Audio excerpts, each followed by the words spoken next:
سورۃ الغاشیہ مکی صورت ہے اور اس میں 26 آیتیں ہیں۔ شروع کرتی ہوں اللہ کے نام سے جو بڑا مہربان اور نہایت رحم فرمانے والا ہے۔ سورۃ الغاشیہ کے بارے میں آتا ہے کہ آپ صلی اللہ علیہ وسلم جمعے کی نماز میں سورۃ العلیٰ کے ساتھ سورۃ الغاشیہ بھی پڑھتے تھے۔ یعنی یہ بھی بڑے مجمع میں پڑھی جاتی تھی یہ والی صورت بھی۔ غاشیہ کا کیا مطلب ہوتا ہے؟ غاشیہ کا مطلب ہوتا ہے ڈھانپ لینے والی، چھا جانے والی، اور یہ قیامت کے ناموں میں سے ایک نام ہے۔ غاشیہ جو ہے وہ قیامت کے ناموں میں سے ایک نام ہے، یعنی اس کی جو ہولناکیاں ہوں گی وہ تمام مخلوق کو ڈھانپ لیں گی، تو اسی وجہ سے اس کا نام غاشیہ رکھا گیا۔ حل عطا کا حدیث الغاشیہ، کیا آئی ہے آپ صلی اللہ علیہ وسلم کے پاس خبر ڈھانپ لینے والی کی، یعنی یہ قیامت کے ناموں میں سے ایک نام ہے۔ تو کہا جا رہا ہے کہ کیا آپ کے پاس غاشیہ کی خبر پہنچی ہے کہ قیامت آئے گی، کیونکہ یہ جو کفار مکہ تھے نا، ان کو آخرت پہ یقین نہیں تھا۔ تو آپ صلی اللہ علیہ وسلم کے ذریعے کہلوایا جا رہا ہے کہ کیا آپ کے پاس اس کی خبر آ گئی ہے قیامت کی، غاشیہ کی۔ اس دن کیا ہوگا؟ وجوہ ہوئی یومئذ خاشعہ، کچھ چہرے اس دن ذلیل ہوں گے، کچھ چہرے اس دن جھکے ہوئے ہوں گے، یعنی جو کافر ہوں گے ان کے بارے میں بات کی جا رہی ہے۔ خاشعہ کا مطلب ہوتا ہے جھکے ہوئے، پست اور ذلیل۔ اور قشع ایسا ڈر ہوتا ہے جس کا اثر آپ کے اعضاء اور جوارح، یعنی جو آپ کے باڈی پارٹس ہوتے ہیں نا، اس کے اوپر پڑتا ہے، اور اس کا اظہار چہرے اور آواز اور لکس سے نظر آنے لگتا ہے۔ اس کو قشع کہا جاتا ہے، ٹھیک ہے؟ تو اس دن کیا ہوگا؟ بالکل ندامت جیسے ہوتی ہے نا، ندامت آپ کے چہروں پہ چھائی ہوئی ہوگی، آپ کے باڈی پارٹس، باڈی جو جیسچر ہے اس سے یہ سب چیزیں نظر آ رہی ہوں گی۔ تو فرمایا کہ اس دن بہت سے چہرے ذلیل ہوں گے، جیسے ہم نماز کی حالت میں ہوتا ہے نا کہ بالکل ہمارے چہرے جھکے ہوتے ہیں، خوف کا شکار ہوتے ہیں، اللہ کی عاجزی، اور اللہ کے سامنے ہم بالکل عاجز بندہ اپنا ظاہر اپنے آپ کو کر رہے ہوتے ہیں۔ تو وہاں پر تو وہ سارے مجرم ہوں گے نا، جو کافر ہوں گے، اللہ کے نافرمان ہوں گے، تو وہ سارے جھکے ہوئے اور پست اور ذلیل چہروں کے ساتھ وہاں پر حاضر ہوں گے اس دن۔ عاملۃ ناصبہ، عمل کرنے والے، تھک جانے والے۔ ناصبہ کا مطلب ہوتا ہے تھک کر چور ہو جانا، یعنی انہیں اتنا پرمشقت عذاب ہوگا کہ اس سے ان کا سخت برا حال ہو جائے گا۔ اور ایک اور مفہوم اس کا کیا ہے کہ دنیا میں وہ عمل کر کر کے تھک گئے ہوں گے، کیونکہ دیکھیں دنیا کمانا بھی آسان نہیں ہوتا۔ اگر آپ صرف دنیا ہی مانگتے ہیں اور دنیا میں آپ بہت اچھی لیوش زندگی گزارنا چاہتے ہیں تو اس کے لیے بھی بہت محنت درکار ہوتی ہے۔ کوئی آپ بزنس کرتی ہیں، کوئی جاب کرتے ہیں، کچھ بھی کرتے ہیں تو اس کے لیے محنت کرنی ہوتی ہے نا۔ تو وہ لوگ کیا ہے کہ وہ تو صرف دنیا ہی پانے کی کوشش کرتے رہے، تو وہ دنیا میں عمل کر کر کے تھک گئے ہوں گے، یعنی بہت زیادہ عمل کرتے رہے ہوں گے، لیکن کیا ہوگا؟ ان کے وہ سارے عمل مذہب کے بالکل خلاف ہوں گے، اللہ کی نافرمانیوں پہ یا بدعات پر مبنی ہوں گے۔ تو اتنے ساری محنتیں کرنے کے بعد اور جو بھی انہوں نے کام کیے ہوں گے وہ سب کرنے کے بعد وہ جہنم میں چلے جائیں گے۔ اور حضرت ابن عباس رضی اللہ تعالیٰ عنہ عاملۃ الناصبہ سے مراد نصارہ لیتے ہیں، یہ صحیح بخاری کی تفسیر ہے۔ کیوں نصارہ لیتے ہیں؟ کہ انہوں نے بہت کام کیے، بہت نیکیوں کے بھی کام کیے، سب کچھ کیے، لیکن ان کا دین ہی صحیح نہیں تھا، کیونکہ وہ محمد صلی اللہ علیہ وسلم کا انکار کرتے تھے اور قرآن کا انکار کرتے تھے، اور ان کو جو ہے عیسیٰ علیہ السلام کو اللہ کا بیٹا گردانتے تھے۔ تو اس وجہ سے کیا ہوگا کہ وہ سخت محنت دنیا میں کرنے کے باوجود آخرت میں ناکام ہوں گے۔ تو فرمایا کہ عاملۃ الناصبہ، عمل کرنے والے ہوں گے اور تھک جانے والے ہوں گے۔ تسلا نارن حامیہ، اور وہ جلیں گے آگ میں بھڑکتی ہوئی، یعنی جہنم کی جو دہکتی ہوئی آگ ہوگی اس میں ان کو ڈالا جائے گا۔ اور حمیم جو ہوتا ہے وہ بہت زیادہ قریبی دوست ہوتا ہے نا، جو بہت پرجوش ہوتا ہے آپ کے بارے میں، اس کو بھی حمیم کہا جاتا ہے۔ اور حمیم جو ہوتا ہے وہ گرمی کے لیے یوز ہوتا ہے، یعنی سخت گرم پانی، گرم آگ، سوری، سخت گرم آگ میں ان کو ڈال دیا جائے گا، کیونکہ انہوں نے دنیا میں کوئی ایسا کام ہی نہیں کیا ہوگا، صرف دنیا کمانے کا کام کیا ہوگا، آخرت کی تو کوئی تیاری نہیں کی ہوگی، اللہ کی نافرمانی کے کام کیے ہوں گے۔ تسقا من عین آنیہ، وہ پلائے جائیں گے ایک چشمے سے کھولتے ہوئے، یعنی بہت ہی کھولتا ہوا گرم چشمے کا پانی ان کو پلایا جائے گا، یعنی اس کی گرمی انتہا کو پہنچی ہوگی، وہ ٹیمپریچر اتنا زیادہ ہوگا کہ ان کو اتنی زیادہ پیاس لگ رہی ہوگی آگ میں جلنے کی وجہ سے، اور جب پانی پیئیں گے تو وہ پانی بھی کھول رہا ہوگا۔ لیس لہم طعام الا من ضریع، نہیں ہے ان کے لیے کوئی کھانا سوائے کانٹوں کے، یعنی اب ان کے اوپر جو عذاب ہوگا اس کے بارے میں بیان ہو رہا ہے کہ ان کے لیے سوائے کانٹے دار درختوں کے اور کوئی کھانا نہیں ہوگا۔ یعنی یہ جو زری کی بات ہو رہی ہے نا، زری کا مطلب ہوتا ہے بدبودار گھاس یا کانٹوں والی گھاس، اس کو زری کہا جاتا ہے۔ تو ان کے لیے یہ کھانا ہوگا۔ یعنی ایسا کانٹے دار درخت ہوتا ہے یہ جسے خشک ہونے پر جانور بھی کھانا پسند نہیں کرتے. تو یہ بھی زقوم کا ذکر آپ نے پڑھا تھا نا کہ کانٹے دار درخت ہوگا جو جہنمیوں کو دیا جائے گا. تو زقوم کی طرح کا ایک نہایت ہی تلخ بدمزہ اور ناپاک ترین کھانا ہوگا جو جزو بدن بنے گا اور نہ ہی اس سے بھوک مٹے گی. یعنی اس کو کھانا تو ہم اسی لیے کھاتے ہیں نا کہ ہمیں انرجی آئے، ہے نا. لیکن اس کو نہ آپ اس کو انرجی آئے گی کسی شخص کو وہ کھانے سے. ایک تو وہ کھانا اتنا تکلیف دہ ہوگا کہ وہ آپ سے نگلا نہیں جا رہا ہوگا، اور اس پہ سے کھولتا ہوا پانی، اور پھر اس کے بعد اس سے نہ آپ کا بدن اس سے موٹا ہو رہا ہوگا. تو اسی لیے آگے اگلی والی آیت میں فرمایا لا یسمنو، نہ وہ موٹا کرے گا، ولا یغنی من جو، اور نہ وہ کام آئے گا بھوک سے. یعنی آپ کو اگر بھوک لگ رہی ہو اور آپ کو کانٹے کھانے کو دے دیے جائیں تو وہ کیسے آپ کھا سکتے ہیں؟ آپ کا نہ پیٹ بھرے گا، نہ موٹے ہوں گے، اور نہ ہی وہ کھانا آپ کے حلق سے اترے گا، اور نہ ہی وہ آپ کی بھوک مٹائے گا. تو وہاں پر ان کو ایسے کانٹے دار درختوں کا کھانا دیا جائے گا جہنمیوں کو. اس کے برعکس یعنی جو پیچھے بات ہوئی تھی نا کہ وجوہ ہوئی یومئذ خاشعہ، کچھ چہرے اس دن ذلیل ہوں گے. اس کے برعکس جو لوگ اللہ کی فرمانبرداری کرنے والے ہوں گے، جو آخرت کے لیے کام کرنے والے ہوں گے، تھکنے والے ہوں گے، کوششیں کرنے والے ہوں گے، تو ان چہروں کے بارے میں فرمایا وجوہ ہوئی یومئذ ناعمہ، کچھ چہرے اس دن تر و تازہ ہوں گے. نائمہ نام بھی ہوتا ہے نا بہت سی بچیوں کا. تو نائمہ کا مطلب ہوتا ہے تر و تازہ، خوشحال چہرے والے. تو وہ بہت زیادہ اس دن کچھ چہرے تر و تازہ ہوں گے، آسودہ حال ہوں گے. جیسے دنیا میں ہوتا ہے نا لوگوں کو جو نعمتیں ملتی ہیں، بہت خوشحال گھرانے کے لوگ ہوتے ہیں، ایلیٹ طبقے کے لوگ ہوتے ہیں، تو ان کے چہروں پہ ایک خوشحالی نظر آ رہی ہوتی ہے. ٹھیک ہے، ان کے چہروں پہ پریشانی نہیں ہوتی. تو ایسے ہی کچھ چہرے وہاں پر بھی ہوں گے. لسعیہا راضیہ، اپنی کوششوں پر وہ راضی ہوں گے. یعنی جو کوششیں انہوں نے دنیا میں کی تھیں آخرت کے لیے، تو ان کوششوں پر اب وہ راضی ہو جائیں گے، اللہ تعالیٰ بھی ان سے راضی ہو جائیں گے، اور وہ بھی ان کوششوں کا جب اجر پا لیں گے، جو ان کو نعمتیں دی جائیں گی، تو وہ اس سے خوش ہو جائیں گے. فی جنت عالیہ، بلند جنتوں میں ہوں گے. یعنی بلند و بالا جنتوں میں. ایک تو جنت کا مطلب یہ آپ کو پتا ہے نا باغ ہے، اور وہ باغات اگر بلندی کے اوپر ہوں تو منظر اور ہی حسین ہو جاتا ہے، کیونکہ بلندی سے پھر آپ باقی ساری خوبصورتی بھی دیکھ رہے ہوتے ہیں. تو یہ جو جنتیں ہوں گی وہ کیا ہوں گی؟ وہ بلند جنتیں ہوں گی جس میں ان کو رکھا جائے گا. لا تسمعوا فیہا لاغیہ، نہیں وہ سنیں گے اس میں کوئی بھی لغو بات، کوئی بیہودہ بات. کیونکہ دنیا میں تو یہ ہوتا ہے نا کہ آپ کسی اچھی جگہ پہ بھی چلے جاتے ہیں تو کہیں نہ کہیں آپ کے کانوں میں کوئی غلط اور بیہودہ بات پڑ جاتی ہے. اگر کچھ نہیں، جیسے کچھ لوگ میوزک کے شوقین نہیں ہوتے، وہ میوزک سے اجتناب کرتے ہیں، ان کو پتا ہوتا ہے کہ میوزک سننا غلط ہے، لیکن کچھ ایسی جگہوں پہ جانا پڑ جاتا ہے کہ جہاں پر ان کے کانوں میں اس طرح کے گانے آ جاتے ہیں، یا کوئی اور میوزک آ جاتی ہے، یا کوئی ایسی لوگوں کی باتیں آ جاتی ہیں. لیکن وہاں پر ایسا کچھ بھی نہیں ہوگا.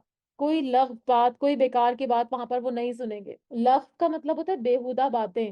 اور پرندوں کا اپنی اپنی بولیاں بولنا کہ لا تسمعوا فیہا لاغیہ، نہیں وہ سنیں گے اس میں کوئی بھی لغو اور بےہودہ بات. فیہا عین جاریہ، اور اس میں ایک چشمہ ہوگا جو کہ جاری ہوگا اور رواں ہوگا. یعنی بہتا ہوا چشمہ ہوگا. جاریہ کا مطلب وہ چل رہا ہوگا. ٹھیک ہے. فیہا سرر مرفوعہ، اور اس میں مسندیں ہوں گی جو بلند ہوں گی. یعنی اونچے اونچے تخت ہوں گے.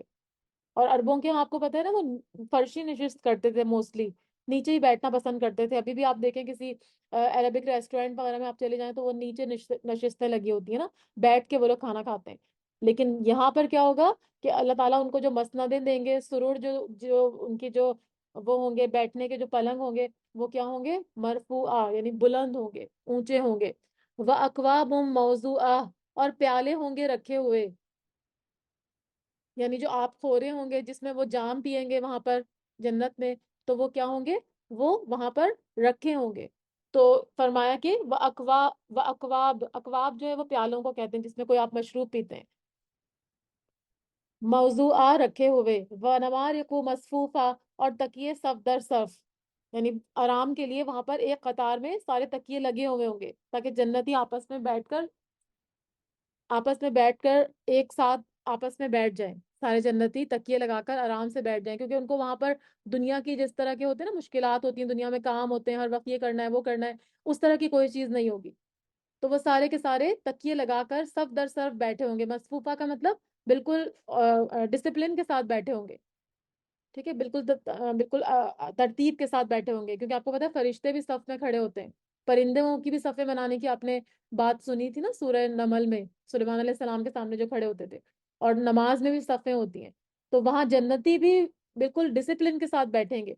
جہاں پر قطار میں لگے ہوئے تکیے ہوں گے، وزرابی مبسوسا، اور نفیس قالین ہوں گے پھیلائے ہوئے۔ مبسوس کا مطلب ہوتا ہے پھیلا دینا، جیسے ہم کارپیٹ ہوتے ہیں نا، رول کیے ہوئے بھی ہوتے ہیں اور پھیلے ہوئے بھی ہوتے ہیں، تو وہاں پر جو مسندیں ہوں گی، زرابی کا مطلب ہے بہت ہی بالکل، جو بالکل ملائم سے، بہت ہی جو کیا کہتے ہیں اس کو، بہت ہی دبیز، دبیز کہتے ہیں نا، دبیز کا ورڈ تھا نا، بہت موٹے موٹے قالین ہوں گے۔ تو مخملی مسندیں ہوں گی جو کہ پھیلی ہوئی ہوں گی، یعنی اہل جنت کا یہاں پہ تذکرہ کیا جا رہا ہے کہ اہل جنت جو ہوں گے وہ جہنمیوں کے برعکس نہایت ہی آسودہ حال ہوں گے، ہر قسم کی آسائشوں سے بہرہ ہوں گے، یعنی وہاں پر متعدد چشمے ہوں گے، نمارق کا ذکر ہوا کہ تکیے ہوں گے، ضرابی مسندیں ہوں گی، قالین اور گدے اور بستر ہوں گے، مبسوسہ یعنی بچھی ہوئی ہوں گی، یعنی یہ مسندیں جگہ جگہ بچھی ہوئی ہوں گی، جہاں پر اہل جنت کا جہاں دل کرے گا وہ آرام کر لیں گے، جہاں ان کو دل کرے گا وہ بیٹھ جائیں گے۔ اب یہ سب بتانے کے بعد اللہ تعالیٰ اپنی تخلیق پہ غور کرنے کو کہہ رہے ہیں۔ فرمایا افلا ینظرون الی الابل کیف خلقت، کیا پھر نہیں وہ دیکھتے اونٹوں کی طرف کہ کیسے ان کو پیدا کیا گیا؟ یعنی اب اونٹوں کی طرف غور کرنے کو کیوں کہا جا رہا ہے کہ جو عرب لوگ ہوتے تھے ان کو کیا تھا کہ وہ اونٹ جو تھے وہ عرب میں عام ہوتے تھے، اور عربوں کی جو سواری تھی وہ یہی تھے، ان کے لیے سواری کا کام کرتے تھے۔ تو اللہ تعالیٰ ان کا ذکر کر کے فرما رہے ہیں کہ ان کی جو پیدائش ہے اونٹوں کی، اس پر غور کرو کہ اللہ نے اس کو کتنا بڑا وجود عطا فرمایا اور کتنی قوت اور طاقت اس کے اندر رکھی، اس کے باوجود وہ تمہارے لیے نرم اور تابع ہے، تم اس پر جتنا بوجھ ڈالنا چاہو ڈال دیتے ہو، وہ انکار نہیں کرتا، تمہارا ماتحت رہتا ہے۔ اس کے علاوہ اس کا گوشت تمہارے کھانے کے اور اس کا دودھ پینے کے اور اس کی اون گرمی حاصل کرنے کے کام آتی ہے۔ ابل کا ورڈ جو ہے وہ اونٹ اور اونٹنی دونوں کے لیے استعمال ہوتا ہے، اور یہ مویشی جانور جو ہم نے پڑھے تھے نا، 4 طرح کے مویشی جانور ہوتے ہیں، بھیڑ، بکری، گائے اور اونٹ، تو ان میں سب سے بڑا مویشی جانور ہے، اور عربوں میں یہ بہت مقبول تھا، اور اس کی دوسرے جانوروں کی دیکھ بھال کرنی پڑتی تھی، لیکن اونٹ جو ہوتا ہے وہ اپنے کھانے پینے کا انتظام خود سے کر لیتا ہے، اس کے لیے بہت زیادہ پریشان ہونے کی ضرورت نہیں ہوتی، بلکہ وہ کچھ بھی کھا لیتا ہے، درختوں کے پتے کھا لیتا ہے، حتیٰ کہ کانٹے دار درخت کے پتے بھی کھا لیتا ہے۔ اور آپ کو پتہ ہے کہ جو عرب کے علاقے تھے ان میں پانی کم ہوتا تھا، قحط پڑ جاتا تھا، بارشیں بھی نہیں ہوتی تھیں، اور سفر میں پانی نہیں ملتا تھا، تو اونٹ کیا کرتا ہے، اس کی ایک اور خاصیت کیا ہے کہ بڑی مقدار اپنے اندر وہ ریزرو کر لیتا ہے، بہت زیادہ پانی اپنے اندر جمع کر لیتا ہے، تو وہ کئی کئی دن پیاسا بھی رہ سکتا ہے، 7 8 روز تک وہ پانی استعمال کر سکتا ہے جو اپنے اندر اس نے ریزرو کیا ہوا ہے۔ 130 لیٹر پانی 10 منٹ کے اندر وہ پی لیتا ہے، اور پانی کی کمی سے اس کی جو بلڈ سرکولیشن ہوتی ہے نا وہ متاثر نہیں ہوتی، یعنی اگر ہم پانی نہیں پئیں گے تو ہمارا خون گاڑھا ہو جائے گا نا، اور اس کی سرکولیشن مشکل ہو جائے گی، لیکن اونٹ کے اندر ایسا نہیں ہوتا، اور اس پر بیٹھنا بھی مشکل نہیں ہوتا کیونکہ وہ خود نیچے بیٹھ جاتا ہے، تو آپ آرام سے اس کے اوپر چڑھ کے بیٹھ جاتی ہیں۔ اور اس کے علاوہ اس کی ٹانگ میں 2 گھٹنے ہوتے ہیں جو اس کو آرام سے بیٹھنے میں مدد کرتے ہیں، اور وہ سب جانوروں میں سب سے زیادہ بوجھ اٹھا سکتا ہے، اور بیٹھ کر بوجھ اس کے اوپر جب لاد دیں آپ تو پھر وہ بوجھ لے کے کھڑا بھی ہو جاتا ہے، یہ بھی اس کے لیے مشکل نہیں ہوتا۔ وہ رات بھر چل سکتا ہے، 500 میل کا سفر آسانی سے طے کر سکتا ہے، اور اتنی آسانی سے کہ اس کو کوئی بچہ بھی اگر چلانا چاہے، اس کو ڈرائیو کرنا چاہے تو وہ اس کو بچہ بھی چلا سکتا ہے، اور صحرا کی سخت گرمی میں وہ سروائیو کرتا ہے، جہاں پہ تقریباً 55 ڈگری ٹیمپریچر ہوتا ہے نا، اس میں بھی یہ اونٹ سروائیو کرتا ہے، اور ریت پر بھی چل سکتا ہے۔ اللہ تعالیٰ نے اس کے پیر اس طرح کے بنائے کہ گرم ریت پر ابھی کتنی ساری گاڑیاں وغیرہ جو ہیں وہ بھی اس کے ٹائر وغیرہ ختم پھٹ جاتے ہیں، خراب ہو جاتے ہیں، لیکن یہ اونٹ جو ہے وہ کئی کئی میل اس گرم ریت کے اوپر چل لیتا ہے، اور اس کا جو ہمپ ہوتا ہے نا پیچھے، جو کوہان سا ہوتا ہے، اس میں وہ 40 کلو تک فیٹس جمع کر لیتا ہے، تو اگر اس کو کھانا نہیں ملے نا تو پھر وہ کیا کرتا ہے، اس فیٹس کو استعمال کرتا ہے، تو فوراً ہی مطلب وہ بھوک سے بےتاب نہیں ہو جاتا، اور سخت سے سخت چیزیں وہ ہضم کر لیتا ہے، اور یہ جو اس کے ہونٹ ہوتے ہیں وہ بھی ربڑ کی طرح ہوتے ہیں کہ اگر وہ کانٹوں پر منہ مارے تو اس کو ان کو مطلب اس کے ہونٹوں کو کوئی تکلیف نہیں ہوتی۔ گردن اونچی ہونے کی وجہ سے وہ اس کے سر کو ریت سے بچاتی ہیں، اگر کوئی ریت کا طوفان آ جائے تو وہ اس میں پوری طرح سے نہیں دھنستا، اس کے برعکس دوسرے جانور اور انسان دھس جاتے ہیں ریت کے طوفان میں، لیکن گردن اونچی ہونے کی وجہ سے یہ اپنی جان بچا لیتا ہے، اور اس کی آنکھ کے اوپر ایک باریک سی جھلی نما چیز ہوتی ہے جو ریت کو اس کے اندر جانے سے روکتی ہے، اور گرم زمین پر یہ آرام سے بیٹھ جاتا ہے۔ اور بھی اس کی بہت ساری جو ہے وہ اس کی اونٹ کے بارے میں اور بھی آپ تحقیق خود بھی کر سکتی ہیں، اور بھی کچھ چیزیں، لیکن میں چاہتی ہوں صورت میں ختم کر دوں تو اتنی کافی ہے آج کے لیے، تو آگے چلتے ہیں، یہ میں چاہ رہی ہوں کہ ختم کر لوں پوری صورت، 2 3 منٹ ہے نا۔ تو فرمایا کہ افلا ینظرون الی الابل کیف خلقت، کیا پھر نہیں وہ دیکھتے طرف اونٹوں کے کہ کیسے وہ پیدا کیے گئے ہیں؟ اور میں نے آپ کو پہلے بھی بتایا تھا ینظرون میں نظرہ کا مطلب ہوتا ہے غور و فکر کی نگاہ سے دیکھنا، عبرت کی نگاہ سے دیکھنا، ٹھیک ہے، خالی نظر ڈالنا نہیں ہے۔ وَإِلَى السَّمَاءِ كَيْفَ رُفِعَتْ، اور آسمان کی طرف دیکھو کہ کیسے وہ بلند کیا گیا ہے، یعنی بغیر ستون کے آسمان کو اللہ تعالیٰ نے کس طرح سے اونچا کیا ہے۔ اور ایک آسمان سے دوسرے آسمان کا فاصلہ حدیث کے مطابق 500 سال کی مسافت پر ہے، پھر بھی یہ بغیر ستون کے کھڑا ہے، اس میں کوئی شگاف بھی نہیں ہے، اور اللہ نے ستاروں سے اس کو مزین کیا ہوا ہے۔ وَإِلَى الْجِبَالِ كَيْفَ نُصِبَتْ، اور پہاڑوں کی طرف دیکھو کہ کس طرح اللہ تعالیٰ نے ان کو گاڑ دیا ہے، یعنی میخوں کی طرح گاڑ دیا ہے تاکہ زمین کی جو موومنٹ ہے وہ رک جائے، اور ان میں جو معدنیات ہیں اور دیگر فائدے ہیں وہ اس کے علاوہ ہیں۔ وَإِلَى الْأَرْضِ كَيْفَ سُطِحَتْ، اور دیکھو زمین کی طرف کہ کیسے وہ بچھائی گئی ہے، یعنی زمین کو اللہ تعالیٰ نے کس طرح سے ہموار کر کے انسان کے رہنے کا قابل بنا دیا ہے کہ وہ اس پر چلتا پھرتا ہے، کاروبار کرتا ہے اور بڑی بڑی عمارتیں تعمیر کرتا ہے۔ تو یہ ساری چیزیں غور کرنے والی ہیں، تو اللہ تعالیٰ فرما رہے ہیں فذکر، یعنی ان چیزوں پر غور کرنے کے بعد بس نصیحت حاصل کیجئے۔ انما انت مذکر، بے شک آپ صلی اللہ علیہ وسلم تو نصیحت کرنے والے ہیں، یعنی آپ صلی اللہ علیہ وسلم نصیحت کر دیا کریں کیونکہ آپ نصیحت کرنے والے ہیں، یعنی آپ کا کام تذکیر اور تبلیغ اور دعوت کا کام ہے، ٹھیک ہے، تو آپ لوگوں کو نصیحت کریں، لوگوں کو غور و فکر کی دعوت دیں۔ لست علیہم بمسیطر، اور آپ صلی اللہ علیہ وسلم ان پر کوئی داروغہ اور ذمہ دار نہیں ہے، یعنی آپ ان کے اوپر کوئی داروغہ نہیں ہے یا کہ ان کو ایمان لانے پر مجبور کریں۔ آپ صلی اللہ علیہ وسلم کا کام صرف اللہ کے پیغام کو آگے پہنچانا ہے اور ان کو نصیحت کرنا ہے، جو نصیحت حاصل کرنا چاہے گا وہ کر لے گا، لیکن آپ ان پر نگران نہیں ہیں، اور ہدایت دینا صرف اللہ کا کام ہے۔ الا من تولا وکفر، اور مگر وہ جس نے منہ موڑا اور اس نے انکار کر دیا، یعنی جو شخص انکار کر دے گا، منہ موڑ لے گا، تو پھر ظاہر سی بات ہے وہ ہدایت سے محروم ہو جائے گا۔ فَيُعَذِّبُهُ اللَّهُ الْعَذَابَ عذاب الاکبر، تو عذاب دے گا اللہ اس کو عذاب بہت بڑا، یعنی جو شخص روگردانی کرے گا تو یقیناً اس کو جہنم کا دائمی عذاب بھگتنا پڑے گا۔ ان الینا ایابہم، بے شک ہماری طرف ان کا لوٹنا ہے، یعنی جتنے بھی لوگ ہیں جو چاہے اللہ کی بات مانے چاہے نہ مانے، سب کو اللہ ہی کی طرف لوٹنا ہے، پھر اللہ تعالیٰ ان کو بتا دے گا جو بھی انہوں نے عمل کیے تھے۔ ثم ان علینا حسابہم، اور پھر بے شک ہمارے ہی ذمے ان کا حساب لینا ہے، یعنی اللہ ہی ان کا پھر حساب لینا والا ہوگا، جو کچھ انہوں نے نعمتیں پانے کے بعد، جن کا کہ پیچھے بھی ذکر ہوا، اس کے بعد اللہ تعالیٰ کی نافرمانی کے کام کیے، تو پھر اللہ تعالیٰ ان کا حساب لیں گے۔ تو ہم اللہ سے اسی لیے دعا بھی کرتے ہیں نا ہر نماز میں کہ اللہم حاسبنا حسابا یسیرا، کہ اللہ تعالیٰ ہم سے آسان حساب لینا۔ صدق اللہ العلی العظیم۔